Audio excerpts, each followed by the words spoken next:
Hello guys, നമസ്കാരം. ഓസ്ട്രേലിയയുടെ out back experience എങ്ങനെയുണ്ടോ? നിങ്ങൾ എൻജോയ് ചെയ്തില്ലേ?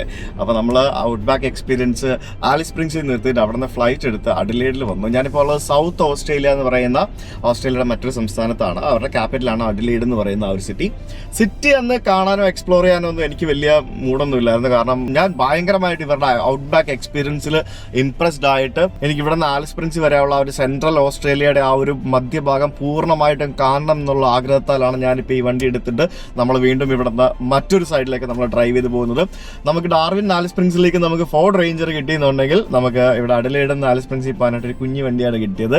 ഇതും $1 പെർ ഡേക്ക് എടുത്ത ഞാൻ വണ്ടിയാണ്. എനിക്ക് ഈ വണ്ടിക്ക് ആകെ കൊടുക്കേണ്ടി വന്നത് $1, അതായത് ഒരു ഓസ്ട്രേലിയൻ ഡോളർ എന്ന് പറയുമ്പോഴത്തേക്കിനും അപ്രോക്സിമേറ്റ് $65 പെർ ഡേ ആണ്. ഞാൻ ഇൻഷുറൻസ് എടുത്തിട്ടുണ്ട്, ഇൻഷുറൻസ് എക്സ്ട്രാ ആണ്.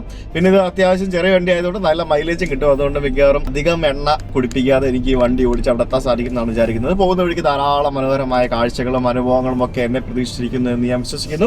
അഡിലേഡിൽ നിന്നും ആലിസ് സ്പ്രിങ്സിലേക്കുള്ള നമ്മുടെ മറ്റൊരു യാത്ര ഇവിടെ ആരംഭിക്കുകയാണ്. So welcome back to tech travel eat. നമ്മൾ വിജനതയിലേക്കാണ് പോകുന്നത്. നമുക്ക് എന്തെങ്കിലും ഫുഡോ നൈസായിട്ട് എന്തെങ്കിലും സാധനങ്ങളൊക്കെ വാങ്ങിച്ചു വെച്ചില്ലെങ്കിൽ പണിയാവും. വിജനതയല്ല ഗൈസ്, വിദൂരതയിലേക്കാണ് നമ്മൾ പോകുന്നത്. ഞാനൊരു ബ്ലാക്ക്ബെറി വാങ്ങിച്ചു, പിന്നെ ഇത് വാങ്ങിച്ചു, പേഴ്സ് വാങ്ങിച്ചു, പിന്നെ ഒരു പാക്കറ്റ് റെഡ് ബുള്ളും വാങ്ങിച്ചു. ഇത് മറ്റേ റെഡ് ബുള്ള് ഷുഗർ ഫ്രീ ഉണ്ട്, അത് വാങ്ങിച്ചു.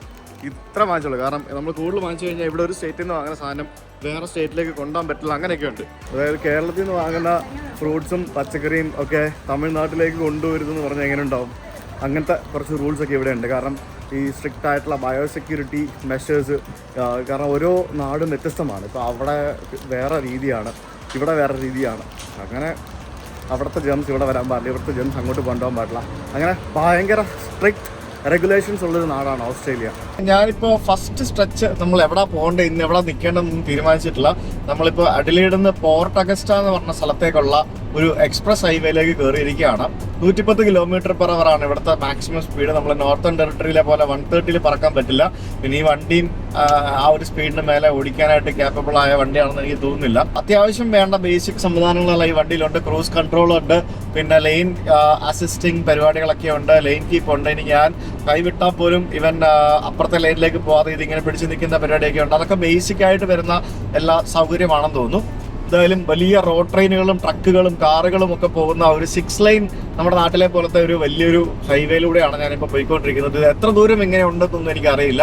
എന്തായാലും ഈ ഒരു ഹൈവേ കഴിയണം. 6 ലൈനിൽ നമ്മൾ 4 ലൈൻ ആയിട്ട് മാറി ഇനിയിപ്പോൾ 252 km സ്ട്രെയിറ്റ് പോകണമെന്നാണ് പറയുന്നത്. ചൂടെന്ന് പറഞ്ഞാൽ ഉണ്ടല്ലോ, നോർത്തേൺ ടെറിട്ടറി എനിക്ക് ചൂട് കിട്ടിയില്ല. ഇവിടെ വന്നപ്പോഴത്തേക്കിന് ചൂടെന്ന് പറഞ്ഞാൽ എൻ്റെ കാലൊക്കെ പൊള്ളും, അതിന് സൺസ്ക്രീൻ എടുത്ത് തേക്കണം.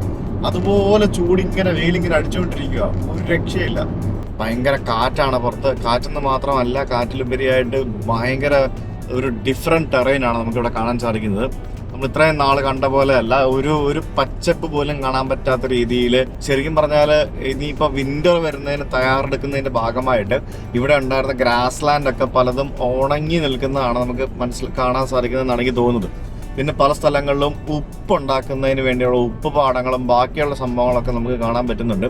അങ്ങനത്തെ ഒരു വെറൈറ്റി ഒരു ഏരിയ ആണ്. ആ ഒരു വെറൈറ്റി ഏരിയയിൽ ഇതിന് നടുവിലൂടെ നമുക്ക് ആ ഒരു 4 വരി ഹൈവേ പോകുന്നത് കാണാനും ഒരു പ്രത്യേക ഭംഗിയാണ്. ഭയങ്കര രസമാണ് സംഭവം. പിന്നെ ഇവിടെ ഈ സ്പീഡ് റെസ്ട്രിക്ഷൻസ് കാര്യമായിട്ട് ഇമ്പോസ് ചെയ്തിട്ടുള്ള ഒരു സ്റ്റേറ്റ് ആണ് ഈ സൗത്ത് ഓസ്ട്രേലിയ എന്ന് പറയുന്നത്. അപ്പോൾ അതുകൊണ്ട് തന്നെ കൃത്യമായിട്ട് സ്പീഡ് ലിമിറ്റ് പാലിക്കുക എന്നെല്ലാവരും എന്നോട് പറഞ്ഞായിരുന്നു. സോ അത് ഭയങ്കര ഒരു സംഭവമാണ്. അപ്പം ദാറ്റ്സ് നൈസ്.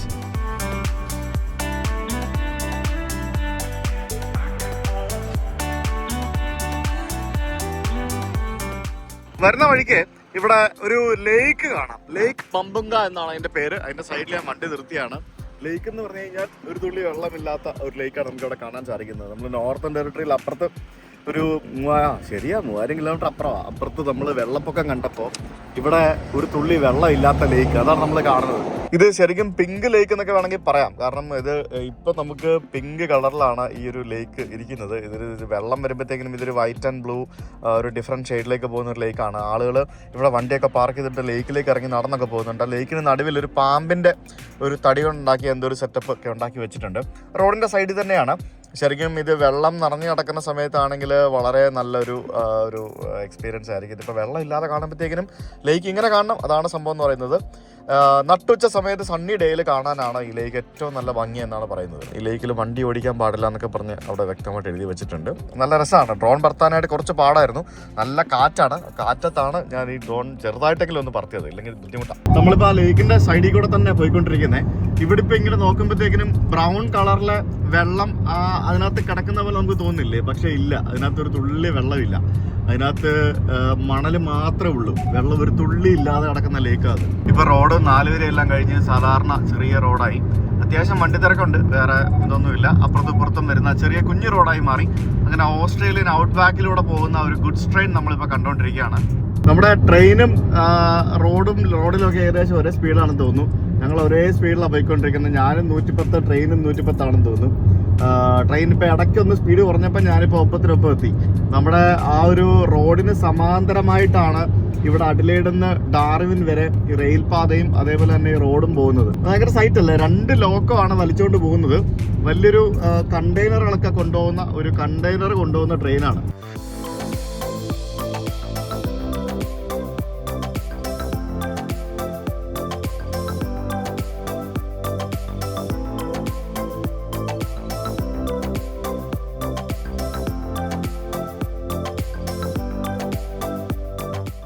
ഗൈസ്, അങ്ങനെ നമ്മൾ 350 കിലോമീറ്റർ കഴിഞ്ഞ് നമ്മൾ പോർട്ട് അഗസ്റ്റ എന്ന് പറയുന്ന സ്ഥലത്തേക്ക് എത്തുകയാണ്. Port Agusta. അപ്പോൾ ഇവിടെ നിന്ന് നമുക്ക് ഇന്ധനമൊക്കെ അടിച്ചിട്ട് നമുക്ക് നീങ്ങാൻ. കാരണം ഇനിയിപ്പോൾ ഇന്ധനമൊക്കെ വീണ്ടും എക്സ്പെൻസീവ് ആവും. ഇവിടെ ഓക്കെ റേറ്റ് ആണെന്ന് തോന്നുന്നു ഇന്ധനം. ഇനിയിപ്പോൾ അങ്ങോട്ട് പോയി കഴിഞ്ഞാൽ ഭയങ്കര എക്സ്പെൻസീവ് ആവും. 350 കിലോമീറ്റർ കഴിഞ്ഞു. ഭയങ്കര മടുത്തായിരുന്നു, ഒന്നുമില്ല.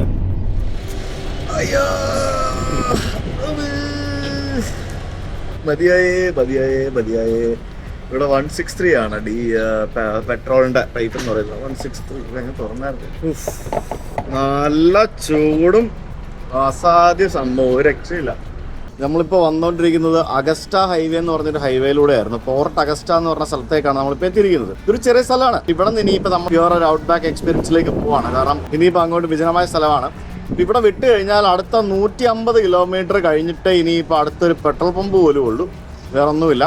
ആ 150 കിലോമീറ്റർ കഴിയുന്ന സ്ഥലത്ത് നമുക്ക് താമസിക്കാൻ പറ്റുമെന്നാണ് ഞാൻ വിചാരിക്കുന്നത്. ഞാൻ ഹോട്ടലൊന്നും ബുക്ക് ചെയ്തിട്ടില്ല. അവിടെ ബുക്ക് ചെയ്യാൻ മാത്രം ഹോട്ടലൊന്നുമില്ല. അവിടെ ഒരു മോട്ടലോ സംഭവം അതാണ് ഞാൻ മാപ്പിൽ കണ്ട്. ഇല്ലെങ്കിൽ ഞാൻ ഇവിടെ നിൽക്കണം. ഇപ്പം നേരത്തെ ആയിരുന്നു. ഇവിടെ നിന്ന് കഴിഞ്ഞാൽ ഇപ്പം നാളെ എനിക്ക് 10-700 കിലോമീറ്റർ വീണ്ടും വണ്ടി വരികയാണ്. അപ്പോൾ ഐ തോട്ട് പോയി നോക്കാൻ വരുന്നു, എടുത്ത് വെച്ച് കാണാം. വണ്ടി അവിടെ ഇട്ട് ഡീസൽ അടിക്കുക അല്ലെങ്കിൽ പെട്രോൾ അടിക്കുക, എന്നിട്ട് വണ്ടി അവിടെ തന്നെ ഇടും ആൾക്കാർ. എന്നിട്ട് ഇവിടെ കടയിൽ വന്ന് അകത്ത് കയറി പൈസ കൊടുക്കുക. അങ്ങനെയാണ് പരിപാടി. എന്തെങ്കിലും വാങ്ങണമെന്നുണ്ടെങ്കിൽ അത് ഇവിടെ നിന്ന് വാങ്ങിക്കുക, എന്നിട്ട് എല്ലാം കൂടെ ചേർത്ത് ഒരുമിച്ച് കൊടുക്കാം. അങ്ങനെയാണ് സിമ്പിൾ. എല്ലാം ഇങ്ങനെ തന്നെ പരിപാടി. ഭയങ്കര വിശ്വാസമാണ് ആൾക്കാർക്ക്. ഇനിയിപ്പോൾ എന്താ ചെയ്യും? ഇവിടെ ആക്ച്വലി ഇവിടെ ഫുഡൊക്കെ ഉണ്ട് കേട്ടോ, റെസ്റ്റോറൻ്റൊക്കെയാണ്. നമുക്ക് വേണമെങ്കിൽ അവിടെ കയറി എടുത്തിട്ട് എന്തെങ്കിലും ഭക്ഷണം എല്ലാം കഴിച്ചിട്ട് കുറച്ച് പണിയുണ്ട്, അതെല്ലാം ചെയ്തിട്ട് നമുക്ക് പോകാം. ഇല്ലാന്നുണ്ടെങ്കിൽ ഇനിയിപ്പോൾ അങ്ങോട്ട് പോയി കഴിഞ്ഞാൽ നെറ്റ്വർക്ക് ഒന്നും കിട്ടുകയില്ല. ഇതാണ് ഞാൻ ഉണ്ടാക്കി വാങ്ങിച്ച നൂഡിൽസ്. ഇത് ഒരു എന്താ പറയുക, ചൈനീസ് നൂഡിൽസ്. സ്പൈസി ആണെന്നാണ് പറഞ്ഞത്. ഇത് മുട്ടയും ചിക്കനൊക്കെ ഇട്ടിട്ടുണ്ട്. ഈ നൂഡിൽസ് ഉണ്ടാക്കി തന്നത് ഒരു മലയാളി പയ്യനാണ്. ഇവിടെ 2 പേരെ ഞാൻ കണ്ടു, മലയാളികൾ. അവരിവിടെ വർക്ക് ചെയ്യുന്ന ആൾക്കാരാണ്. ഈ റിമോട്ട് സ്ഥലത്ത് ഇങ്ങനെയുള്ള സ്ഥലങ്ങളിൽ ഇഷ്ടംപോലെ സ്ഥലങ്ങളിൽ എവിടെ പോയാലും വളരെ ചൂടാട്ടോ. 34 ഡിഗ്രി സെൽഷ്യസ് ആണ് വണ്ടിയിൽ കാണിക്കുന്നത്. പക്ഷെ ഇറ്റ് ഫീൽസ് ലൈക്ക് എന്ത് ചൂടായിട്ടാ ഫീൽ ചെയ്യണേ. പക്ഷെ എൻ്റെ പൊന്നി ഒന്നും പറയണ്ട. അപ്പോൾ നമ്മൾ ഇറങ്ങി. ഇനി 180 കിലോമീറ്റർ ഉണ്ട്. ഇപ്പം സമയം 4:30 മണി. 180 കിലോമീറ്റർ നമ്മൾ വീണിട്ട് ഗോ സ്ട്രേറ്റ്. അതാണ് അവസ്ഥ. എന്നാലും നമുക്ക് നമ്മൾ താമസിക്കാൻ പ്ലാൻ ചെയ്തിരിക്കുന്ന സ്ഥലം എത്തുള്ളൂ. ഇനിയിപ്പോൾ 180 കിലോമീറ്റർ കഴിഞ്ഞിട്ട് ഒരു അക്കോമഡേഷൻ സ്ഥലം ഉള്ളൂ. ഒരു പ്രശ്നമുണ്ട്. സ്റ്റുവാർട്ട് ഹൈവേയിൽ നമ്മൾ വൈകുന്നേരം അങ്ങോട്ട് ഡ്രൈവ് ചെയ്യുമ്പോഴത്തേക്കും നമ്മുടെ നെഞ്ചത്തോട്ടായിരിക്കും സൂര്യൻ അടിച്ചുകൊണ്ടിരിക്കുന്നത്. എൻ്റെ കൈയുടെ ഒക്കെ അവസ്ഥ നോക്കി. ഞാനിപ്പോൾ സൺസ്ക്രീൻ എടുത്ത് തേക്കാൻ പോകും അടുത്ത സ്ഥലത്ത് നിർത്തിയിട്ട്. ഇല്ലാന്നുണ്ടെങ്കിൽ സൺബേൺ അടിക്കും. അതാണ് പ്രശ്നം. ഓൾറെഡി ടാനായി. ഇവിടെ ഐ ലൈക്ക് ടാൻ. സൺബേൺ അടിച്ചു കഴിഞ്ഞാലേ പിന്നെ തൊലിയൊക്കെ പുള്ളി ഇളകി വരും. കൈയും കാറിലും ഞാൻ തേക്കേണ്ടി വരും. സമയം ഇപ്പോൾ 6 മണിയായി. എനിക്ക് ഇനിയിപ്പോൾ ഒരു 50 കിലോമീറ്ററിന് അടുത്തും കൂടെ ട്രാവൽ ചെയ്യാനുണ്ട്. 6 ആകുമ്പോഴത്തേക്കിനും ഒരു ഏതോ ഒരു റിമോട്ട് ലൊക്കേഷനിൽ എത്തും. റിമോട്ട് ലൊക്കേഷൻ എന്ന് പറഞ്ഞാൽ ഇതെല്ലാം റിമോട്ട് ലൊക്കേഷനാണ്. ആലോചിച്ച് നോക്കണം. ഞാൻ അവിടെ പോർട്ട് അഗസ്റ്റയിൽ നിന്ന് വണ്ടി വിട്ടിട്ട് 180 കിലോമീറ്ററിന് ശേഷം, കറക്റ്റ് 180 കിലോമീറ്റേഴ്സിന് ശേഷമാണ് ഒരു പെട്രോൾ പമ്പെങ്കിലും ഉണ്ടാവുക. ഇതിനിടയ്ക്ക് ഒരു റെസ്റ്റ് ഏരിയ പോലും ഞാൻ കണ്ടില്ല, ഒരു ടോയ്ലറ്റ് പോലും കണ്ടില്ല. ഇതിങ്ങനെ നോൺ സ്റ്റോപ്പ് ഓടിച്ചോണ്ടിരിക്കുകയാണ്. എനിക്കറിയത്തില്ല ഇതുപോലെ ഔട്ട് ബാക്ക് എന്നൊക്കെ പറഞ്ഞു കഴിഞ്ഞാൽ ഒരു രക്ഷയല്ല. ഇപ്പൊ എനിക്കിവിടെ കുറച്ച് മല കാണാം, വിജനമായിട്ട് കിടക്കുന്ന മല. എന്തു പ്രകൃതിയാണെന്നറിയോ. അങ്ങനെ ഞാനിപ്പോ ആ ഒരു പെർത്തിലേക്കുള്ള ആ റോഡിൽ നിന്നും ഡീവിയേഷൻ എടുത്ത് ഞാനിപ്പം സ്റ്റുവാർട്ട് ഹൈവേയിലേക്ക് കയറിയിരിക്കുകയാണ്. ഇവിടെ നിന്നാണ് ശരിക്കും സ്റ്റുവാർട്ട് ഹൈവേ സ്റ്റാർട്ട് ചെയ്യുന്നത്. പെർത്തിലേക്ക് ഇവിടെ നിന്ന് ലെഫ്റ്റ് പോയി കഴിഞ്ഞാൽ ആക്ച്വലി പെർത്തിലേക്ക് പോകും. പെർത്തിലേക്കുള്ള റൂട്ട് നമ്മൾ കഴിഞ്ഞു.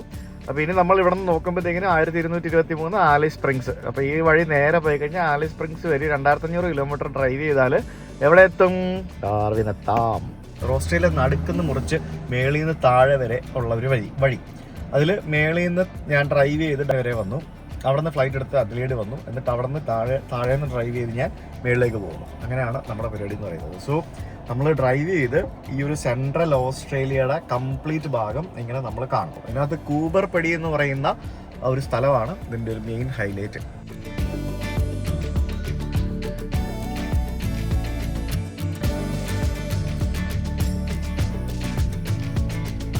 ഇത് കണ്ടോ, ഇതാണ് നമ്മുടെ റോഡ്. ഇങ്ങനെയാണ് റോഡ് പോകുന്നത്. വിജനമായ റോഡാണ്. വല്ലപ്പോഴും വല്ലതൊക്കെ വണ്ടി വരുവുള്ളൂ. അത് അസിറ്റീസ് അങ്ങനെയൊക്കെ തന്നെയാണ്. ഇതിന് സൈഡിലും മൊത്തം ഇതുപോലെയുള്ള ബുഷസ് ആണ്. ഇതൊക്കെ ഇവിടുത്തെ ഈ ഡെസേർട്ടിലെ ഇതുപോലത്തെ ചെടികളാണ് ഇവിടെ ഉണ്ടാവുന്നത്. ഇവിടെയൊക്കെ തണുപ്പും ചൂടും എല്ലാം വരുന്ന സ്ഥലമാണ്.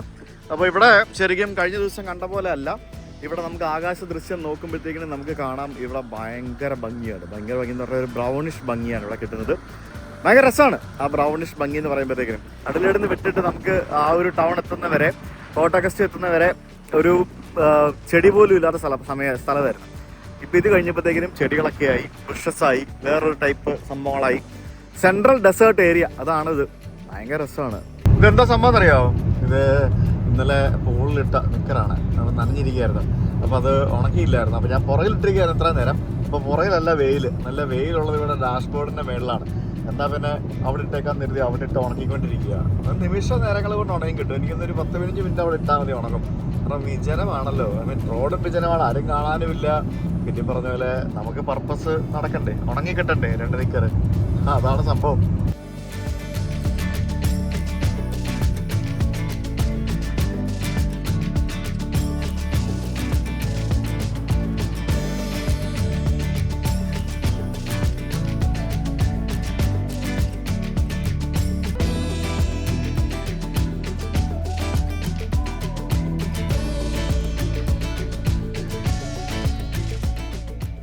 ഞാൻ ഡ്രോൺ പറത്താൻ കരുതി വണ്ടി നിർത്തിയത് അവിടെ. പക്ഷേ ഈ ഭയങ്കര കാറ്റാണ്. ഈ കാറ്റത്ത് എനിക്ക് തോന്നുന്നില്ല ഇവിടെ ഡ്രോൺ പറത്താൻ പറ്റുമെന്ന്. കാരണം അതുപോലെ കാറ്റുണ്ട്. ഇത് കണ്ടില്ലേ, റോഡിന്റെ സൈഡിലൊക്കെ നമുക്ക് ഇതുപോലെ കുറെ കാണാം. ഇതൊക്കെ ഈ കാങ്കറൂസും വള്ളബീച്ചും അങ്ങനത്തെ സംഭവങ്ങളൊക്കെയാണ്. വല്ലപ്പോഴൊക്കെയാണോ ഒരു വണ്ടികളൊക്കെ വരുന്നത്. അവിടെ ഒരു മല കണ്ടോ? ആ ഒരു മല, അത് കംപ്ലീറ്റ് അതൊരു മൊട്ടക്കുന്ന് പോലെ കിടക്കുകയാണ്. ഇത് ബേസിക്കലി ഇതൊരു ലേക്ക് എന്തോ ആണെന്ന് തോന്നുന്നു, റിവറോ അങ്ങനെ എന്തോ ആണ്. പക്ഷെ ഒരു തുള്ളി വെള്ളം ഇപ്പം ഇല്ല. അതാണ് നമുക്ക് കാണുന്നത്. ആ വെള്ളം ഉണ്ടെങ്കിൽ ഇവിടെ ഫ്ലഡ് വേ ആണ്. അപ്പൊ ഈയിടെ എങ്ങാണ്ട് റോഡ് എങ്ങാണ്ട് പുതുക്കി പൊക്കി പണിതിട്ടുണ്ട് ഇവിടെ. ഞാൻ എവിടാ നിൽക്കുന്നത് ഞാൻ കാണിച്ചു തരണോ? നോക്ക്, ഞാൻ എവിടാ നിൽക്കുന്നത്, നിന്റെ വണ്ടി എവിടാ ഇട്ടിരിക്കുന്നത് നോക്കി. ഇത് നോക്കി, ഇത് ഏതാ സ്ഥലം നോക്കി. എന്റെ ദൈവമേ, വിജനം എന്ന് പറഞ്ഞു കഴിഞ്ഞാൽ അതിവിജനം എന്ന് പറഞ്ഞാൽ അതിവിജനം. ശക്തമായ കാറ്റാണ്. ഈ ശക്തമായ കാറ്റത്ത് എൻ്റെ ഡ്രോൺ എത്രത്തോളം ദൂരെ പോകുന്നതെന്ന് എനിക്കറിയത്തില്ല. പക്ഷെ എന്നാലും ഞാൻ കാണിച്ചു തരാം. ആ ഡ്രോൺ ഇല്ലാന്നുണ്ടെങ്കിൽ ഇതെനിക്ക് വൈൽഡ്നെസ് എനിക്ക് കാണിച്ച് നിങ്ങൾക്ക് തരാൻ പറ്റത്തില്ല. ഞാൻ എവിടെ നിൽക്കുന്നതെന്നുള്ളത് നിങ്ങൾക്ക് അത് കണ്ടാലേ മനസ്സിലാവുള്ളൂ. കണ്ടില്ലേ, എത്രത്തോളം വിജനമായിട്ടുള്ള റിമോട്ടായിട്ടുള്ള ആ സ്ഥലത്താണ് ഞാൻ നിൽക്കുന്നത്. നിങ്ങൾ നോക്കി കണ്ടോ, എന്തെങ്കിലും ഒരു ശകലം പച്ചപ്പോ എന്തെങ്കിലും പരിപാടി നിങ്ങൾക്ക് കാണുന്നുണ്ടോ? ഇല്ലല്ലോ. അതാണ് ആ ഒരു മരുഭൂമി എന്ന് പറയുന്നത്. ഇപ്പോൾ ശരിക്കും ഇവിടെ കാണുന്നത് ഇതൊരു ലേക്ക് പോലത്തെ ഒരു സ്ഥലമാണ്. മനസ്സിലായി? ഇതൊരു ലേക്കാണ് ബേസിക്കലി. ആ ഒരു ലേക്കാണ് നിങ്ങളവിടെ കണ്ടുകൊണ്ടിരിക്കുന്നത്. ആ ലേക്കിൽ വെള്ളമില്ല എന്നുള്ളതേ ഉള്ളൂ. സൂര്യൻ ഇപ്പോൾ ഓപ്പോസിറ്റ് ആയതുകൊണ്ടും സൂര്യൻ അവിടെ അസ്തമിക്കാൻ പോകുന്നതുകൊണ്ടും കുറച്ച് ഭംഗിക്കുറവുണ്ടാവും. പക്ഷേ എന്നാലും ഞാൻ കാണിക്കാം. എൻ്റെ ഡ്രോൺ നീങ്ങുന്നില്ല ഗൈസ്. കാരണം ഇവിടെ ഭയങ്കര കാറ്റ്. അത് ശക്തമായ കാറ്റത്ത് ഈ ഡ്രോൺ കാര്യമായിട്ട് നീങ്ങൂല. എനിക്കാണെങ്കിൽ അടുത്തോട്ട് കൊണ്ടുപോകാൻ പറ്റത്തില്ല. കാരണം അത് ദൂരെ, അത് ഇവിടെ നിന്ന് കാണുന്നതല്ല. That's far, very far. ഈ കാണുന്ന ആ ഒരു വിജനതയിൽ ഞാനിവിടെ നിൽക്കുന്ന കണ്ടില്ല. ഇവിടെ ഒന്നുമില്ല. ഞാനും പിന്നെ ഈ വേസ്റ്റ് ഇടുന്ന ഈ 2 ഡബ്ബേ മാത്രമേ ഇവിടെ ഉള്ളൂ. ഇരുമ്പിൻ്റെ വേസ്റ്റ് ഇടുന്ന ഡബ്ബ. വേറെ ഒരു കുന്തോ ഇവിടെ ഇല്ല. പിന്നെ എന്താ പറയാ, ഒരു കാറ് പോകുന്നുണ്ട് എൻ്റെ ഒപ്പം. അല്ലാണ്ട് വേറൊരു പരിപാടി ഇവിടെ ഇല്ല. ഇവിടെ ആൾക്കാർ ഇങ്ങനെ വന്നേ വണ്ടിയൊക്കെ ഇട്ട് കറക്കുന്നൊക്കെ ഉണ്ടെന്ന് എനിക്ക് തോന്നുന്നു. അപ്പൊ ഞാനും വണ്ടി കറക്കിയില്ലെങ്കിലും നമ്മുടെ ഡ്രോൺ ഒന്ന് കറക്കാമെന്ന് വിചാരിച്ച്. നമ്മുടെ റേഞ്ചർ ആയിരുന്നെങ്കിൽ ഈ സ്ഥലത്തിട്ടൊന്ന് കറക്കി തിരിച്ച് മറിച്ച് ഒരു സെറ്റ് ആക്കായിരുന്നു. ഇത് റേഞ്ചർ അല്ലാത്തതുകൊണ്ട് ഒന്നും ചെയ്യാൻ പറ്റുന്നില്ല. നമുക്ക് ഈ വണ്ടി ഇട്ട് ഡ്രിഫ്റ്റ് ചെയ്യാൻ പറ്റില്ലല്ലോ. ഏതാ റേഞ്ചർ ആണെങ്കിലും അത്രയ്ക്ക് അങ്ങോട്ട് ഡ്രിഫ്റ്റിംഗ് ഒന്നും നടക്കത്തൊന്നുമില്ല, കാരണം അത് മറിഞ്ഞു പോവായിരിക്കും. പക്ഷെ ഒന്ന് പുറത്തേക്കൊക്കെ ഒന്ന് ഇറക്കി ഒന്ന് പൊളിക്കായിരുന്നു. ഇനി എന്തായാലും 10-15 കിലോമീറ്റർ കൊണ്ടുണ്ട്. So let's go. ഇരുട്ടത്തില്ല, 6 ഇരുട്ടുകാല. 1-2 സാധനങ്ങൾ കളക്ട് വരട്ടെ. നേരെ ഇരുട്ടി കഴിഞ്ഞ് ഈ വഴിയിലൂടെ വണ്ടി ഓടിക്കരുതെന്നാണ് എല്ലാവരും പറയുന്നത്. ഭയങ്കര ഡേഞ്ചർ ആണെന്നാണ് പറയുന്നത്. കാരണം ആനിമൽസും മറ്റുമൊക്കെ ക്രോസ് ചെയ്ത് വണ്ടി തട്ടി വലിയ അപകടമൊക്കെ ഉണ്ടാവും. അതുകൊണ്ട് നേരെ ഇരുട്ടുന്നതിന് മുമ്പ് നമ്മൾ എവിടെയെങ്കിലും പോയി കൂടാണ്. ഈ ഒരു ഏരിയ ഇത്രയും വിജനമായിരിക്കുന്നത് ഞാൻ ഒരിക്കലും പ്രതീക്ഷിച്ചില്ല കേട്ടോ. ഇത് ഭയങ്കര റിമോട്ടാണത്. ഈ റോഡ് തന്നെ ഉള്ള വലിയ കാര്യം.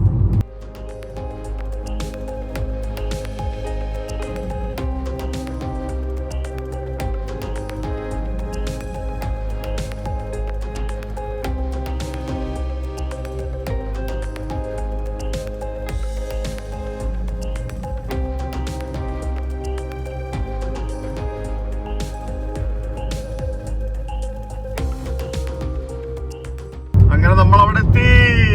ഏതൊരു സ്ഥലത്ത് ഗൈസ്. ആഹാ, എന്തോ പേരുന്നാളൊന്നും ഇല്ലാന്ന് തോന്നുന്നത്. പേരുന്നാളൊന്നും ഇല്ലാത്തൊരു സ്ഥലമാണെന്നാണ് എനിക്ക് തോന്നുന്നത്.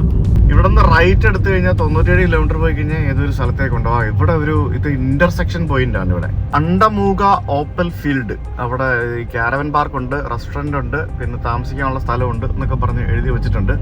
ഇത് ആ റോഡിൽ നിന്ന് ലെഫ്റ്റിലോട്ട് കയറി കഴിയുമ്പോഴാണിത്. അതിവിജനം എന്ന് പറഞ്ഞു കഴിഞ്ഞാൽ അതിവിജനമായിട്ടുള്ളൊരു സ്ഥലം. പിംബ വെൽക്കംസ് യു ആണോ, ഔട്ട് ബാക്ക് എന്നൊക്കെ പറഞ്ഞ് എഴുതിയിട്ടുണ്ട്. Out back S A. നമ്മളിപ്പം സൗത്ത് ഓസ്ട്രേലിയയിലാണുള്ളത്, സദേൺ ഓസ്ട്രേലിയയിലാണുള്ളത്. നമ്മൾ നോർത്തേൺ ടെറിട്ടറി കയറിയിട്ടില്ല. അപ്പോൾ പിംബ എന്ന് പറഞ്ഞ സ്ഥലം, ആ കാണുന്ന ട്രെയിൻ എന്ന് പറയുന്നത് ഖാൻ റെയിൽവേയുടെ ആണെന്ന് തോന്നുന്നു. ഇതിലൂടെ പോകുന്ന ട്രെയിനാണ്. അതിൻ്റെ മുമ്പിൽ ഒരു സംഭവം കണ്ട എന്താ നോക്കാൻ വേണ്ടി വന്നത്. അപ്പോൾ ഇവിടെ എനിക്ക് 2 ലോക്കോ കിടപ്പുണ്ട്, ഡീസൽ ലോക്കോ. പിന്നെ ഇവരുടെ ഡീസൽ ഷെഡും അങ്ങനത്തെ എന്തോ പരിപാടിയാണെന്ന് തോന്നുന്നു. എന്തോ ഒരു റെയിൽവേയുടെ എന്തോ ഒരു ഡീസൽ സ്റ്റോറേജോ അല്ലെ ഫ്യൂവൽ സ്റ്റോറേജ് ചെയ്യുന്നതോ അങ്ങനെ എന്തോ ആയിട്ടുള്ള ഒരു സംഭവമാണ് അവിടെ കാണുന്നത്. ഇവിടെ സ്പൂഡസ് എന്നും പറഞ്ഞുകൊണ്ട് ഒരു ചെറിയൊരു മോട്ടൽ സംഭവം കാണാം. നമുക്ക് അകത്ത് പോയിട്ട് റൂം ഉണ്ടോ എന്നൊക്കെ ചോദിക്കണം. ഇല്ലാന്നുണ്ടെങ്കിൽ എന്താ ചെയ്യുന്നത് എനിക്കറിയില്ല. ഇവിടെ ഒരു പമ്പുണ്ട്. പിന്നെ അവിടെ എന്താണുള്ളത്, ഒന്നുമില്ല, ഇതൊക്കെ തന്നെ ഉള്ളൂ, വേറെ ഒന്നുമില്ല. ഇതാണ് പമ്പ്. പിന്നെ ഇവിടെ പേ ഫ്യൂവൽ അറ്റ് ബാറൊക്കെ ഉണ്ടല്ലേ, അതുണ്ട്. Please pay fuel at bar. പിന്നെ ഇവിടെ സേവ് ദ ഡേറ്റ്, എന്താണ് സ്വിച്ച് ബാക്ക് ചാരിറ്റി റൈഡ് എന്നൊക്കെ പറഞ്ഞ് കാണാം. കിടച്ചാച്ച് മോനെ ഒരു റൂം കിടച്ചാച്ച്, ഒരു സിംഗിൾ റൂം കിട്ടി. ഒരു റൂമിന് $100 എന്ന് പറയുമ്പോഴത്തേക്കിനും 6500 rupees വരും, ഏകദേശം അത്രയും വരും. അപ്പോൾ ഇതെന്താ സെറ്റപ്പ് എന്ന് ഞാൻ കാണിച്ചത്. നമ്മുടെ ആ പെട്രോൾ പമ്പിൻ്റെ തൊട്ട് പുറകിലായിട്ട് ഇവിടെ ഒരു ഇതുപോലത്തെ കുറച്ച് ഷെഡുണ്ട്. ഇതൊക്കെ മറ്റേ പ്രീ ഫാബ്രിക്കേറ്റഡ് സംഭവങ്ങളാണോ എന്ന് ചോദിച്ചു കഴിഞ്ഞാൽ അറിയില്ല. അപ്പോൾ ഇവിടെ ഇതൊക്കെ റൂംസാണ്. ഈ 5ാം നമ്പർ മുറിയാണ് എനിക്ക് തന്നിരിക്കുന്നത്. അപ്പോൾ ഇത് 4 എന്നൊക്കെ പറഞ്ഞിട്ടുണ്ട്. അപ്പോൾ നമുക്ക് നമ്മുടെ വണ്ടി അതിൻ്റെ മുമ്പിൽ കൊണ്ടിടാം. അതാണ് മോട്ടൽ എന്ന് പറയുന്നത്. നമുക്ക് വണ്ടി റൂമിൻ്റെ മുമ്പിൽ കൊണ്ടിടാം, എന്നിട്ട് നമുക്ക് ഇവിടെ കിടക്കാം. അതാണ് പരിപാടി. ഇതൊക്കെ ഈ പറഞ്ഞ പോലെ പല സ്ഥലങ്ങളിലേക്ക് പോകുന്ന ആൾക്കാരൊക്കെ ആയിരിക്കണം. അപ്പോൾ അവരൊക്കെ ഇങ്ങനെ ഈ പറഞ്ഞ പോലെ ബ്രേക്ക് എടുക്കാൻ വേണ്ടി വരുന്നു. ഇതൊരു പോയിസൺ കൊണ്ടുപോകുന്ന വണ്ടി, എന്താ സംഭവം എന്നറിയില്ല. റൂം എന്താ അവസ്ഥ എന്നൊന്നും എനിക്കറിയത്തില്ല. ഇവിടെ ഒരു മുറി കിട്ടിയത് തന്നെ വലിയ കാര്യമെന്നും പറഞ്ഞുകൊണ്ടിരിക്കുകയാണ് ഞാൻ. ഓ വാവ്, അടിപൊളിയാണല്ലോ. 2 ബെഡുണ്ടല്ലോ. എൻ്റെ അമ്മ AC ഒക്കെ ഉണ്ട്. AC ഓണാക്കി ഞാൻ ടെമ്പറേച്ചർ ഒക്കെ അഡ്ജസ്റ്റ് ചെയ്യാം. തണുപ്പത്ത് ഇത് പഴയ AC ആണ്, കണ്ടില്ലേ. അപ്പോൾ ഇത് ചെറിയൊരു കുഞ്ഞു മുറി എന്ന് പറയുമ്പോഴത്തേക്കിനും ഇവിടെ നമുക്കൊരു വിൻഡോ തുറന്ന് നോക്കുമ്പോൾ നമ്മുടെ വണ്ടി അവിടെ കാണാം. പിന്നെ ഇവിടെ കിടക്കാം. ഇത് ക്ലീൻ ആണ് കേട്ടോ, നീറ്റാണ്. മൂട്ടയൊക്കെ ഉണ്ടാവുമെന്ന് ചോദിച്ചു കഴിഞ്ഞാൽ എനിക്കറിയത്തില്ല ഇങ്ങനെ സംഭവം എന്നൊക്കെ ഉള്ളത്. നീറ്റാണ്. പിന്നെ വൃത്തിക്കൊക്കെ വെച്ചിട്ടുണ്ട്. ടവലും മറ്റേ അങ്ങനെ സാധനങ്ങളൊക്കെ വെച്ചിട്ടുണ്ട്, ബേസിക് സാധനങ്ങളൊക്കെ വെച്ചിട്ടുണ്ട്. പിന്നെ ഇവിടെ ഫ്രിഡ്ജുണ്ട്, ചെറിയൊരു ഫ്രിഡ്ജ്. അതിനകത്ത് പാലുണ്ട്. ഇതെല്ലായിടത്തും ഉണ്ടാവും. ഈ പാല് ഇവിടെ വെച്ചിട്ടുണ്ടാവും. പിന്നെ ചായ കാപ്പിയൊക്കെ ഉണ്ടാക്കുന്നതിന് വേണ്ടിയുള്ള സാധനങ്ങളൊക്കെ വെച്ചിട്ടുണ്ട്. പിന്നെ ഒരു TV ഉണ്ട്. ഇവിടെ കിച്ചൺ ഉണ്ട്. രാത്രി 9 മണി വരെ കിച്ചൺ ഉണ്ടാവും. പിന്നെ ബാറ് രാത്രി 10 മണി വരെ ഉണ്ടാവും. പിന്നെ രാവിലെ 10 മണിക്ക് ചെക്കൗട്ട് ചെയ്യണം എന്നൊക്കെ പറഞ്ഞ് എഴുതിയിട്ടുണ്ട്. ഇതാണ് ബാത്റൂമിന് ഇങ്ങനത്തെ ഒരു സ്ലൈഡിങ് ഡോറ് ഉണ്ട്. അടിപൊളി, നൈസ്. എന്തായാലും $100 ഇവിടെ ഒരു $100 അല്ല, $100 വളരെ ചീപ്പാണ്. ഫസ്റ്റ് ഓഫ് ഓൾ ഇതുപോലത്തെ ഒരു സ്ഥലത്ത് സാധാരണ ഇവിടെ എത്ര പൈസ കൊടുത്ത് വേണമെന്നുണ്ടെങ്കിലും റൂം എടുക്കാനായിട്ട് ആൾക്കാർ വരുമെന്നുള്ളതാണ്. കാരണം വേറൊരു മുറി കിട്ടുക എന്നുള്ളതാണ്. ഞാൻ ഡൗട്ട് അടിച്ചാണ് വന്നത്, ഇവിടെ റൂം കിട്ടുമോ എന്നുള്ളത്. കിട്ടിയില്ലായിരുന്നുണ്ടെങ്കിൽ നെക്സ്റ്റ് ഓപ്ഷൻ എനിക്ക് അറിയില്ല എന്താ ചെയ്യേണ്ടതെന്നുള്ളത്. വണ്ടിക്കകത്ത് കിടന്നുറങ്ങാനും പറ്റില്ല, കാരണം അത്ര ചൂടാണല്ലോ. അപ്പോൾ ഇതാണ് പമ്പ്, മനസ്സിലായില്ലേ? ആ പമ്പിൻ്റെ ബാക്കിലായിട്ട് നമുക്ക് നമ്മുടെ മോട്ടൽ റൂം, വണ്ടി കൊണ്ടിട്ടിട്ട് കിടക്കാവുന്ന റൂം. പിന്നെ ഇവിടെ ഉണ്ട് ഒരു സെറ്റപ്പ്. ഇതൊക്കെ എന്താണോ ഒരു ഐഡിയ ഇല്ല എന്താ സംഭവം എന്നുള്ളത്. ആഡ്ബ്ലൂ വല്ലതായിരിക്കും ചിലപ്പോൾ. ഇവിടെയൊക്കെ ഇത്തരത്തിലുള്ള അക്കോമഡേഷനൊക്കെയാണ് കണ്ടില്ലേ, മറ്റേ പ്രീ ഫാബ്രിക്കേറ്റഡ് വീടുകൾ, അത് ഇതൊക്കെ ഉണ്ട്. ഇലക്ട്രിക് വെഹിക്കിളിന് ചാർജിങ് ഉള്ള സ്ഥലം. പിന്നെ സ്പുട്സ് വില്ലേജ് എന്നും പറഞ്ഞുകൊണ്ട് ഇവിടെ ഇത് കൊള്ളാമല്ലോ. ഇതിനകത്ത് ലോണ്ടറി റൂം ഒക്കെ ഉണ്ട്. പിന്നെ ഈ കാണുന്നതൊക്കെ കോട്ടേജുകളൊക്കെയാണ്. കോട്ടേജസ്. പിന്നെ അങ്ങ് ദൂരെ അവിടെ ഒരു കിച്ചൺ ഉണ്ട്. ഇതൊക്കെ ഡിഫറെൻറ്റ് റൂമുകളാണല്ലേ. പിന്നെ നിങ്ങൾക്ക് സ്വന്തമായിട്ട് RV ഉണ്ടെന്നുണ്ടെങ്കിൽ അത് കൊണ്ടുവന്ന് പാർക്ക് ചെയ്തിട്ട് നിങ്ങൾക്ക് അവിടെ കുക്ക് ചെയ്യുക, കിടന്നുറങ്ങുക, എന്ത് വേണം ചെയ്യാം. അത് പവേർഡ് സ്ഥലങ്ങൾ, അത് കറണ്ട് കണക്ട് ചെയ്യാനുള്ള സംവിധാനങ്ങളൊക്കെ കിട്ടും. അങ്ങനത്തെ പരിപാടി എല്ലാം ഉണ്ട് ഇവിടെ. വൈഫൈയും സംഭവങ്ങളൊന്നുമില്ല, മൊബൈലിന് നെറ്റ്വർക്ക് ഉണ്ട്, അതിൻ്റെ വലിയ കാര്യം. ഈ സ്ഥലത്തൊരു വീട് പോലും ഇല്ല എന്നാണ് എനിക്ക് തോന്നുന്നത്. കാരണം ഇവിടെ എങ്ങനെ വീട് വരാൻ, ഇവിടെ ആൾക്കാർ എങ്ങനെ താമസിക്കാനാ? ഇവിടെ ആകെ ഇതും ഇവിടെ ജോലി ചെയ്യുന്ന ആൾക്കാർ താമസിക്കുന്ന സ്ഥലം മാത്രമേ ഉള്ളൂ, വേറെ ഒന്നുമില്ല. ഈ കാരവൻ കൊണ്ടുവരുന്ന ആളുകൾക്കുള്ള ഡംപ് പോയിന്റ് ആണിത്. അവരുടെ ടോയ്ലറ്റ് വേസ്റ്റൊക്കെ ഡംപ് ചെയ്യുന്നതിന് വേണ്ടിയുള്ള സ്ഥലം. ഇത് ജനറൽ വേസ്റ്റുകൾ കളയുന്നതിന് വേണ്ടിയുള്ള സ്ഥലം. പിന്നെ ഇത് വെള്ളം നിറയ്ക്കുന്നതിന് വേണ്ടിയുള്ള സെറ്റപ്പ്. പിന്നെ ഇത് കാരവൻ പാർക്ക് ചെയ്ത് കിടന്നുറങ്ങുന്നതിനുള്ള സെറ്റപ്പ്. പിന്നെ ഇത് പബ്ലിക് ടോയ്ലറ്റ് ആണ്, കണ്ടില്ലേ? Public toilets. These facilities are managed by the outback communities authority with the support of the local community. അടിപൊളി, എന്ത് സെറ്റപ്പ് സ്ഥലമല്ലേ. ഇന്നിവിടെയാണ് ഞാൻ താമസിക്കുന്നത്, കാരണം വേറെ വഴിയില്ല. ഇനിയിപ്പോൾ വിട്ട് കഴിഞ്ഞാൽ പിന്നെ അടുത്ത 250 കിലോമീറ്റർ കഴിഞ്ഞിട്ട് അടുത്ത സ്ഥലമേ ഉള്ളൂ. അവിടെയും കുറച്ച് ആൾക്കാരൊക്കെ ഉള്ളത്. എനിക്ക് ക്യാമ്പർ വാനൊക്കെ ആയിട്ട് വന്ന് അവിടെ കിടന്ന് ഉറങ്ങുന്ന ടീമുകളാണ്. എൻ്റെ ദൈവമേ. ഇവിടുത്തെ പബ്ലിക് ടോയ്ലറ്റ് ആണേ. Let me see how is that public toilet here. Oh wow, അടിപൊളിയാണല്ലോ. ടിഷ്യൂ പേപ്പറും കാര്യങ്ങളൊക്കെ ഉണ്ട്. പിന്നെ നീറ്റാണ്, വൃത്തിയുണ്ട്. ഇവിടെ പോലും ഇത് കണ്ടില്ലേ, വീൽ ചെയർ ആക്സസബിൾ ആയിട്ടുള്ള ടോയ്ലറ്റ് ഉണ്ടാക്കി വെച്ചിട്ടുണ്ട്. കണ്ടോ, ഒന്ന് നോക്കി. ഇവിടെ പോലും വീൽ ചെയർ ആക്സസബിൾ ആയിട്ടുള്ള ടോയ്ലറ്റ്. അവിടെയൊക്കെ വീൽ ചെയറിൽ കയറി വരാനുള്ള സൗകര്യങ്ങളും എല്ലാ സംഭവങ്ങളും റെഡിയാക്കി ഇട്ടിട്ടുണ്ട്. പിന്നെ ഇവിടെ ഷവറുണ്ട്. ഇതൊക്കെ ഫ്രീ ആണ്, മനസ്സിലായോ? ഷവർ ഏരിയ മോനെ പൊളിച്ച്. ഇത് കൊള്ളാമല്ലോ. ഇതേ ഷവർ, ഇത് കണ്ടോ, കുളിക്കാനുള്ള സ്ഥലം. ഇതൊക്കെ ഫ്രീ ആണ്, അടിപൊളി. അല്ല, ഫ്രീ അല്ല കേട്ടോ. ഇതിൽ ഓപ്പറേറ്റ് വിത്ത് $1 കോയിൻ ഇടണം. $1 കോയിൻ ഇടുമ്പോഴായിരിക്കും വെള്ളം വരിക. അങ്ങനെയാണ് പരിപാടി. ഞാൻ വിചാരിച്ച് ഫ്രീ ആണെന്ന്. പക്ഷെ അല്ല, എന്തായാലും ഓക്കെ, കിട്ടുന്നുണ്ടല്ലോ. ടോയ്ലറ്റ് ഒക്കെ ഫ്രീ ആണ്. ഷവറിൽ വെള്ളം വരാൻ വേണ്ടി മാത്രം $1 കൊടുത്താൽ മതി, അത്രേ ഉള്ളൂ. വേറെ ഒരു സംഭവമില്ല. അപ്പം ശരിക്കും തണുപ്പുള്ള കാലമാണെങ്കിൽ വണ്ടി ഇവിടെ പാർക്ക് ചെയ്യാൻ കിടന്നുറങ്ങാം, ചിലവില്ല. ഇവിടെ ആളുകൾക്കൊക്കെ വന്നിരുന്ന് ഭക്ഷണം കഴിക്കുന്നതിന് വേണ്ടിയൊക്കെയുള്ള സ്ഥലമാണ് ഉണ്ടാക്കിയിരിക്കുന്നത്. അപ്പോൾ ഇവിടെ ഈ പിംബ എന്ന് പറഞ്ഞ ഈ ഒരു സ്ഥലത്തിൻ്റെ ഒരു ചെറിയൊരു ഹിസ്റ്ററി ഇവിടെ കൊടുത്തിട്ടുണ്ട്. ഞാൻ വായിച്ചു നോക്കട്ടെ. ഈ പിംബ എന്ന് പറഞ്ഞു കഴിഞ്ഞാൽ ഇവിടുത്തെ ഈ ലോക്കൽ അബോറിജിനൽസിൻ്റെ ലാംഗ്വേജിൽ പൈൻ ട്രീ എന്നാണ് അർത്ഥം. Pine tree. ഈ പിംബ എന്ന് പറഞ്ഞ ഈ സ്ഥലത്ത് 35 ആളുകളാണ് താമസിക്കുന്നത്. 35 റെസിഡൻസ്. 35 ആളുകൾ മാത്രമാണ് ഈ സ്ഥലത്ത് താമസിക്കുന്നത്. അത് എല്ലാവരും ഇതുമായിട്ട് ബന്ധപ്പെട്ട് വർക്ക് ചെയ്യുന്ന ആൾക്കാരാണ്. ഇവിടെ അടുത്ത് വൂമറ എന്ന് പറയുന്ന ഒരു ചെറിയൊരു വില്ലേജ് ഉണ്ട്. അവിടെ ഒരു സ്പേസ് മ്യൂസിയം ഉണ്ടെന്നൊക്കെ പറഞ്ഞ് എഴുതിയിട്ടുണ്ട്. അവിടെ കുറച്ച് ആൾക്കാർ താമസിക്കുന്നുണ്ട്. പിന്നെ അവിടെ ഒരു സ്വിമ്മിംഗ് പൂൾ ഉണ്ട്. പിന്നെ അവിടെ ഒരു ഹെറിറ്റേജ് സെൻറ്റർ ഉണ്ട് എന്നൊക്കെ പറഞ്ഞ് എഴുതിയിട്ടുണ്ട്. ഇവിടെ നിന്ന് 8-10 കിലോമീറ്റർ പോകണം. ഇത് രാവിലെ ഇപ്പം എല്ലാം അടച്ചാണ് പോയി കഴിഞ്ഞാൽ. അപ്പോൾ അങ്ങനത്തെ ഒരു ചെറിയൊരു ടൗൺഷിപ്പ് അപ്പുറത്തുണ്ട്. അപ്പോൾ ഈ സ്ഥലം ഉണ്ടായത് ഇവിടെ ഈ ട്രാൻസ് കോണ്ടിനെൻ്റൽ റെയിൽവേ ലൈൻ ഉണ്ടാക്കുന്ന സമയത്താണ്. അതായത് ഈ ഓസ്ട്രേലിയയിൽ ഇപ്പം ഞാൻ അഡ്ലീഡ് മുതൽ ഡാർവിൻ്റെ ഒരു റെയിൽവേ ലൈനില്ലേ, ആ റെയിൽവേ ലൈൻ ഉണ്ടാക്കുന്ന സ്ഥലത്ത് അവിടുത്തെ വർക്കേഴ്സിൻ്റെ ഒരു റെസ്റ്റ് ഏരിയയും അവർക്ക് വേണ്ടിയുള്ള ഒരു സ്ഥലവും പിന്നെ അവരുടെ അങ്ങനെ ആ ഒരു റെയിൽവേയുടെ ഒരു ഇടത്താവളം എന്നൊക്കെ പറയുന്ന പോലത്തെ ഒരു സെറ്റപ്പിന് വേണ്ടിയാണ് ഈ ഒരു സ്ഥലം ഉണ്ടായത്. അങ്ങനെയാണ് ഈ ഒരു ടൗൺഷിപ്പ് ഇവിടെ ഉണ്ടായത്. ഈ പണ്ട് കാലത്ത് ഈ വൂമറ എന്ന് പറഞ്ഞ സ്ഥലം ഇവിടെ World War II സമയത്ത് ബ്രിട്ടൻകാർ വന്നിട്ട് ഇവിടെ കുറേ വെപ്പൺസും മറ്റുമൊക്കെ ടെസ്റ്റ് ചെയ്യുന്നതിനും പിന്നെ ഇവരിവിടെ ന്യൂക്ലിയർ ടെസ്റ്റിങ്ങിന് വേണ്ടി ന്യൂക്ലിയർ വേസ്റ്റ് കൊണ്ട് ഡംപ് ചെയ്യുന്നതിന് വേണ്ടിയുള്ള പദ്ധതികൾ വരെ പ്ലാൻ ചെയ്തിട്ടുണ്ടായിരുന്നു. അപ്പോൾ അങ്ങനെ കുറേ സംഭവങ്ങളൊക്കെ നടന്നിട്ടുള്ള എന്തോ ഒരു വെറൈറ്റി സ്ഥലമാണത്. അവർ ഭക്ഷണം ഉണ്ടാക്കി കഴിക്കുകയാണ്. അവർക്ക് അവിടെ ഫുഡ് പ്രിപ്പയർ ചെയ്യാനുള്ള സ്ഥലം ഉണ്ടായിരുന്നു. ട്രാവലേഴ്സിന് വേണ്ടി എന്തൊക്കെ സ്ഥലവും സൗകര്യങ്ങളൊക്കെയല്ല ചെയ്ത് വെക്കുന്നത്. ഇവിടെ വേസ്റ്റ് കളയാം, ഭക്ഷണം ഉണ്ടാക്കാം. എന്നാൽ ഇത്രയും ആൾക്കാരൊക്കെ വന്നിട്ടും ഇവിടെ എന്തെങ്കിലും ഒരു ഇതുണ്ടോ? ഇല്ലല്ലോ. Accommodation, caravan, Bush camping, flight, എന്താ പറയുക, ഫ്ലൈറ്റ്സ്. ഇവിടെ സൈറ്റ് സീയിങ് ഒക്കെ ഉണ്ടെന്ന് തോന്നുന്നു. കൊൽക്കത്ത എന്ന് പറയുന്ന അബോറിജിനൽസിൻ്റെയാണ് ഈ ഒരു സ്ഥലം. ഇവിടെയൊക്കെ കോപ്പർ, യുറേനിയം, ഗോൾഡ്, സിൽവർ അങ്ങനെയുള്ള പലതരത്തിലുള്ള മൈനുകളൊക്കെ ഉള്ള ഏരിയ ആണ്. ഇവിടെ എല്ലാം അങ്ങനത്തെ സ്ഥലങ്ങളൊക്കെയാണ്. ഇതെല്ലാം കുഴിച്ച് കഴിഞ്ഞാൽ എല്ലാം റിച്ച് ആയിരിക്കും. ഇവിടെ എല്ലാം കുറേ സംഭവങ്ങൾ റെഡിയാക്കി വെച്ചിട്ടുണ്ട്. ഇത് കണ്ടില്ലേ, World War I. ഇത് മറ്റേ ബൂമർ ആൻഡ് പിംബ ഹോണർ റോൾ എന്നും പറഞ്ഞുകൊണ്ട് World War I സമയത്തുള്ള കാര്യങ്ങളും പിന്നെ വിയറ്റ്നാം, റുവാണ്ട എന്നൊക്കെ പറഞ്ഞുകൊണ്ട് ആ സമയത്തൊക്കെ മരിച്ച കുറച്ച് ആൾക്കാരുടെയൊക്കെ പേരും വോളണ്ടിയർ ചെയ്ത ആൾക്കാരുടെയൊക്കെ പേരൊക്കെ ഇവിടെ എഴുതി വെച്ചിരിക്കുന്നുണ്ട്. ഇതിനകത്ത് ഒരു ചെറിയൊരു എക്സസൈസ് ഒക്കെ ചെയ്യുന്നതിന് വേണ്ടിയുള്ളൊരു ഓപ്പൺ ജിമ്മ് പോലത്തെ സംഭവം റെഡിയാക്കി വെച്ചിരിക്കുന്നത് ഈ പട്ടിക്കാട്ടിൽ.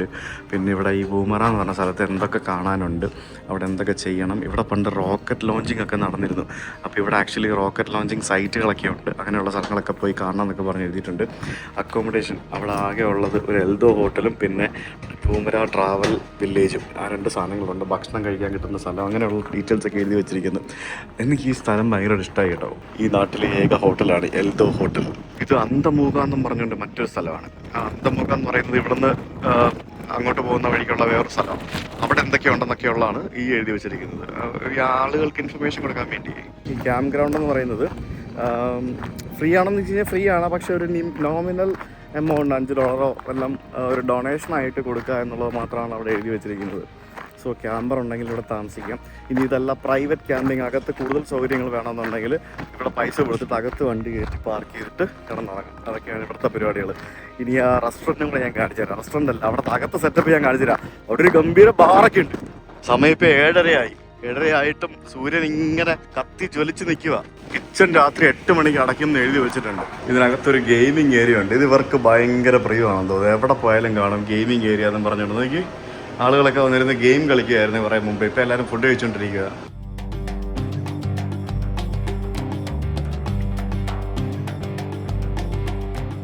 ഞാനിപ്പോൾ വൂമേറ എന്ന് പറയുന്ന ആ ഒരു ചെറിയൊരു ടൗൺഷിപ്പിലേക്ക് എത്തി. ഇതൊരു ഡിഫൻസ് ഏരിയ ആണ്. ഡിഫൻസിൻ്റെ ടൗൺഷിപ്പ് ആണെന്ന് തോന്നുന്നു. നമ്മൾ കയറി വരുമ്പോഴത്തേക്കിന് ഒരു എൻട്രൻസ് ഉണ്ട്. ആ ഗ്രാമത്തിലേക്ക് കയറി വരുന്നു. പിന്നെ വിജനമാണ് ഒരു സൈഡ് മൊത്തം. പിന്നെ കുറച്ച് എന്തോ ക്വാർട്ടേഴ്സുകളും മറ്റ് സംഭവങ്ങളൊക്കെ ഉണ്ടെന്ന് തോന്നുന്നു. പിന്നെ കുറച്ച് വീടുകളൊക്കെ ഉണ്ട്. ഇനി ഒന്നൊരു 100-500 ആളുകൾ അത്രയെങ്ങാണ്ട് ആൾക്കാർ ഇവിടെ താമസിക്കുന്നുണ്ടെന്നാണ് അറിയാൻ സാധിച്ചത്. അപ്പോൾ എൻ്റെ ബാക്കിൽ ഇവിടെ ഒരു ഒബ്സർവേറ്ററി കാണാൻ വേണ്ടി വന്നതാണ്. But that's closed. ഇതാണെന്ന് തോന്നുന്നു ആ ഒബ്സർവേറ്ററിയുടെ ആ ടെലസ്കോപ്പ്. പക്ഷെ അതിങ്ങനെ തുറന്നു വെക്കുമോ? ഇതൊരു നിഗൂഢത നിറഞ്ഞ സ്ഥലം കേട്ടോ, ഒന്നും മനസ്സിലാവുന്നില്ല. ഈ സാധനം കണ്ടോ, ഇത് wind finding and weather watching റഡാറാണ്. എനിക്കൊന്ന് ഇവിടെ ഇതുപോലെയുള്ള പരിപാടികളൊക്കെയാണെന്ന് തോന്നുന്നുള്ളത്. അല്ല, ഞാൻ പറഞ്ഞ ശരിയാണോ? നിങ്ങൾ നോക്കും ഇവിടെ റോഡിലെങ്ങാനും ആരെങ്കിലും ഉണ്ടോ? സമയം രാവിലെ 9 മണി ആയോ? ഏതെങ്കിലും മനുഷ്യരുണ്ടോ റോഡിൽ? ഒന്നും കാണാനില്ലല്ലോ. ഇവിടെ പഴയ കുറേ ഇതുപോലത്തെ സംഭവങ്ങളൊക്കെ വെച്ചിട്ടുണ്ട്. ഇതെന്ത് സംഭവം? ഇത് തണ്ടർ ബേർഡ് എന്നും പറഞ്ഞുകൊണ്ട് വിമാനമല്ലല്ലോ, റോക്കറ്റാണല്ലോ. മിസൈലല്ലേ ഇത്? ഇവിടെ ഒരു ഹെറിറ്റേജ് സെന്റർ ഉണ്ട്, ഒരു convenience store, open every days എന്നൊക്കെ പറഞ്ഞ് എഴുതിയിട്ടുണ്ട്. ഇതെന്താ സംഭവം? ദൈവമേ, ഇതൊക്കെ എന്തോന്നറിയത്? ഇതെന്താ പരിപാടി എന്നറിയോ? ഇത് കൺട്രാവേസ് കൈൻ തിയോഡോലൈറ്റ് എന്നാണ് പറയുന്നത്. അതായത് ഇത് ഈ എയർക്രാഫ്റ്റ്, റോക്കറ്റ്, മിസൈല്, ബോംബ് അങ്ങനെയുള്ള സാധനങ്ങളെ ട്രാക്ക് ചെയ്യുന്നതിന് വേണ്ടി, അതിൻ്റെ സ്പീഡും മറ്റുമൊക്കെ ട്രാക്ക് ചെയ്യുന്നതിന് വേണ്ടി ഡിസൈൻ ചെയ്തൊരു പ്രൊഡക്റ്റാണെന്ന്. എന്തൊക്കെ സംഭവങ്ങളല്ലേ! ഒരു റോബോട്ടിനെ പോലെ ഉണ്ടല്ലേ ഇത് കാണാനായിട്ട്. അടിപൊളി, ശരിക്കും റോബോട്ട് തന്നെ ആയിരിക്കും. അപ്പോൾ ഇതാണ് ആ വൂമേറ മറ്റേ എന്താ പറയുക ആ ഒരു സെൻറ്റർ. ഇവിടെ ഇതേപോലെയുള്ള കുറേ മാഗസിൻസും പിന്നെ ബ്രോഷേഴ്സും അങ്ങനെയുള്ള സംഭവങ്ങളൊക്കെ വെച്ചിട്ടുണ്ട്.